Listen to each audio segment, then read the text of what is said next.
Avrion soranlar üçün. Ayrıca nabzoru da alacak şu maşini. Soranız da Avrion dip. Gat kendel bu maşin bizde vapşa adını daha şoğda vurdum.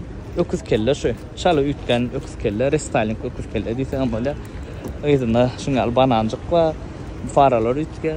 Yani öküz kelle takım İngiliz. İçi daha bir öküz kelle. Baka buna 10.000 dolar diye iyisi. Şungal çık.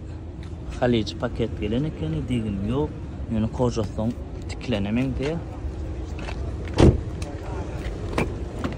Hemme aynalar radnoy.